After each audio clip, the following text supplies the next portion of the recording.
Hello friends, చిక్కుడుకాయ curry recipe. చిక్కుడుకాయల్ని ఇలా ముక్కలుగా చేసేసుకొని వాటర్లో వేసేసుకోవాలి. తాలింపు పెట్టేసుకొని తాలింపులో అన్నీ వేసేసుకొని 2 మినిట్స్ వేగేసాక సన్నగా చాప్ చేసుకున్న ఆనియన్స్ అండ్ చిక్కుడుకాయలు వేసేస్తున్నాము. నెక్స్ట్ ఎల్లిపాయలు అండ్ కొద్దిగా దంచి పెట్టుకున్న అల్లము, రుచికి సరిపడినంత కల్లు ఉప్పు, కొద్దిగా పసుపు వేసేసి బాగా మగ్గనివ్వాలండి.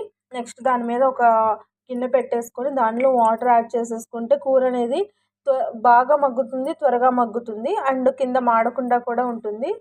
సో కుక్కర్లో కంటే ఇలా బాగుంటుంది. నెక్స్ట్ వంకాయలు అండ్ టమాటో కూడా ఈ కర్రీలో యాడ్ చేస్తున్నాము.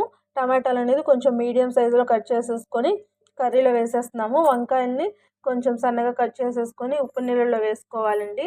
నెక్స్ట్ ఈ రెండింటిని కూడా యాడ్ చేస్తున్నాము. ఇవి త్వరగా మగ్గిపోతాయి కాబట్టి ఆల్రెడీ 10 మినిట్స్ మగ్గేసిన చిక్కుడుకాయ కర్రీలో వీటిని యాడ్ చేస్తున్నాము.